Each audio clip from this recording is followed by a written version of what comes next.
এটা টার্গেট আছে যে বিপিএল দিয়ে শুরু হবে। সবাইকে স্বাগত জানাচ্ছি। ইমরান খান এই মুহূর্তে রয়েছে বরিশাল স্টেডিয়ামের একদম গ্যালারিতে। আপনারা যেটা দেখতে পাচ্ছেন আসলেই সত্যিকার অর্থে চেয়ার বসতে যাচ্ছে বরিশাল স্টেডিয়ামের গ্যালারিতে।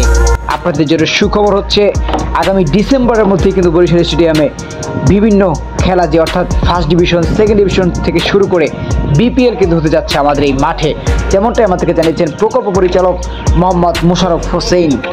তিনি মাঠে এসে মাঠ দেখেছেন, মাঠের কাজ দেখেছেন এবং আপনারা যদি একটু মাঠের দিকে তাকান এবং গ্যালারির দিকে তাকান, গ্যালারির এক পাশে কিন্তু কাজ চলমান এবং অন্যদিকে তারা চেয়ার বসিয়ে যাচ্ছে। অর্থাৎ এই যে গ্যালারিগুলো দেখছেন, গ্যালারি একদম ওই যে শেষ প্রান্ত, ওই শেষ প্রান্ত পর্যন্ত তারা কিন্তু এভাবে চেয়ারগুলো বসিয়ে দেবে। অর্থাৎ যখনই চেয়ারগুলো বসানো হবে তখন কিন্তু মাঠের সৌন্দর্য চলে আসবে। মাঠের যে কাজ দেখতে পাচ্ছেন আপনারা, মাঠের চারপাশে খোদাই করে সেখানে বালু ফেলে মাঠের সৌন্দর্য বর্ধনের জন্য কিন্তু আগামী ডিসেম্বরের মধ্যে মাঠটি কমপ্লিট করবে বলে আমাদেরকে তেমনটাই জানিয়েছেন কর্তৃপক্ষ।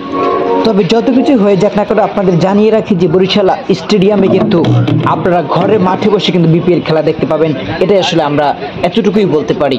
তবে খুব তাড়াতাড়ি অর্থাৎ ডিসেম্বরের মধ্যে শেষ করার কথা রয়েছে এবং তদারকি চলছে তার। মাঠে আসলেন, ঘুরলেন এবং দেখলেন, সব মিলিয়ে স্যার কতদিনের মধ্যে এই চেয়ারগুলো বসতে পারে বলে আপনি মনে করেন?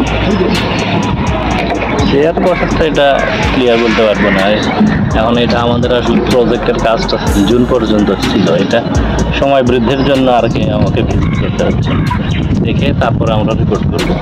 স্যার যেহেতু আপনার আন্ডারে ওঠা না, তারপর আমি আপনাকে জিজ্ঞেস করছি যে আসলে এই মাঠে আনুমানিক কতদিনের মধ্যে আমরা খেলা দেখতে পাবো বলে আপনি মনে করেন? এটা তো আমার মনে হচ্ছে এটা ডিসেম্বরের মধ্যেই হবে। Sir first division, second division যে খেলাগুলো রয়েছে ওইগুলো থেকে কি শুরু হবে কিনা? এটা টার্গেট আছে যে বিপিএল দিয়ে শুরু হবে। তাই? হ্যাঁ স্যার বরিশালবাসী ঘরের মাঠে বসে তাদের বিপিএল খেলা দেখতে পাবে বলে আপনি মনে করেন? হ্যাঁ, অবশ্যই।